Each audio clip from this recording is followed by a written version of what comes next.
Welcome back to Modern Medicine Man. Today I'll be teaching you how to smudge with sage.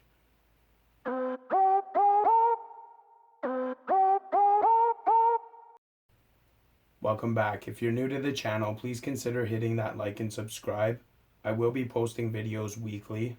Most of my videos are tarot readings, but I will be posting more videos like this in the future. Now starting out, I just want to explain that there are different cultures around the world that smudge in different ways, and they use different materials for smudging, and they do it for different reasons.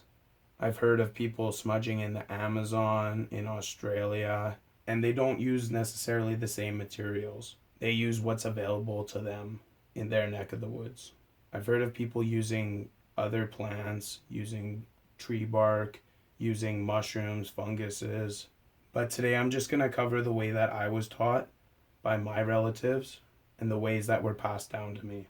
My way is not the only way of doing things.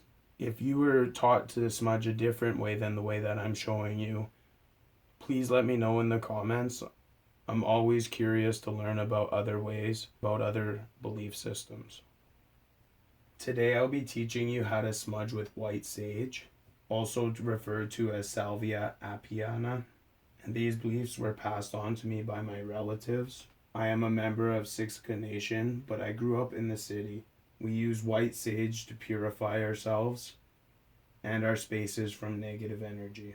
The different type of smudge that I use is white sage up here. I also use cedar, tobacco, and sweetgrass. These are the 4 sacred plants. I also too have Palo Santos wood, but that is not native to where I am from. It was gifted to me from a friend. I was taught traditionally that you collect your own smudging material or have someone close to you that you trust, and that you trust that they will do it properly. I was taught that when you're forging for your smudge, you always do it with good thoughts and intentions. I was taught to put down tobacco as an offering after picking and thanking the creator and the plant that you are picking, and ask the creator to bless the plant so that it brings positivity into your life. I would advise that if you are collecting plants for smudging, to only take some of the plants in the area. If you pick the entire area clean, then the plants will not grow back. A rule of thumb that I usually use is for every 5 plants, take 1. This way they can naturally regenerate. I have collected my own sage, and I have been gifted sage from family members. It is traditionally believed that you're not supposed to buy or sell sage, and you're not supposed to get it from a farm. Living in the city, I do understand you might not always be able to collect your own, and you may have to purchase it.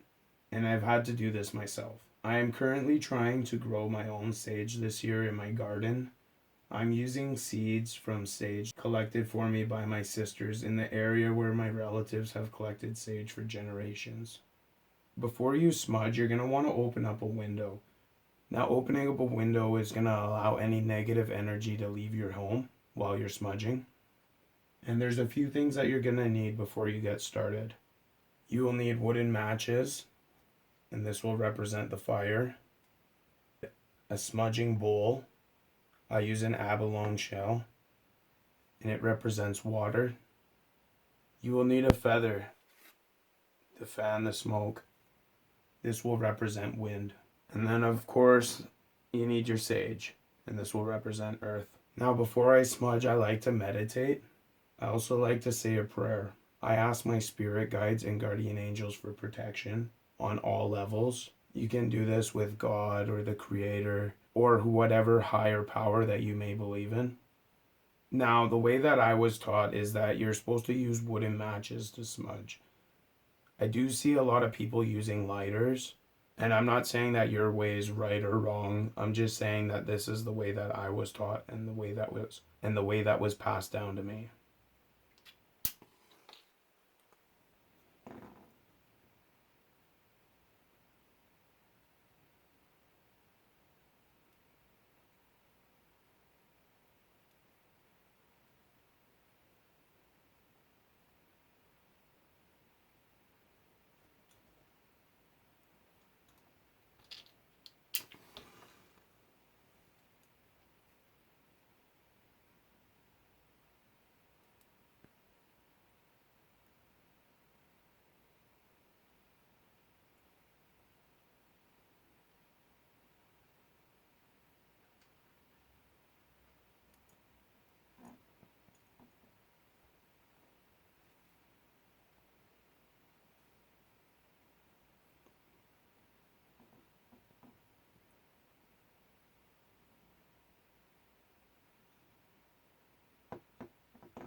I smudge my hair to cleanse my spirit.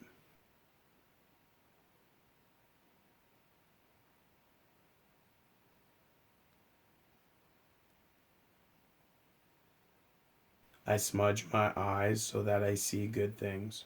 I smudge my mouth so that I say good things. I smudge my heart so that I'll feel good things.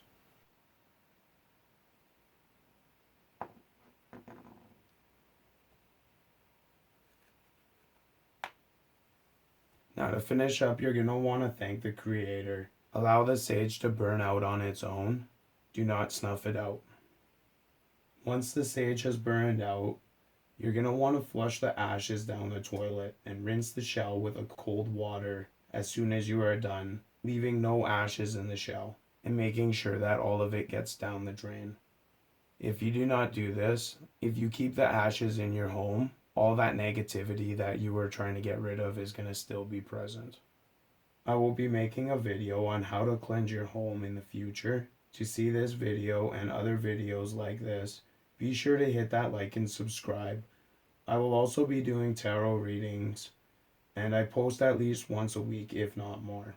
Thanks again for watching. If you want to check out my artwork, I will post a link in the description below. Thanks for watching. Bye.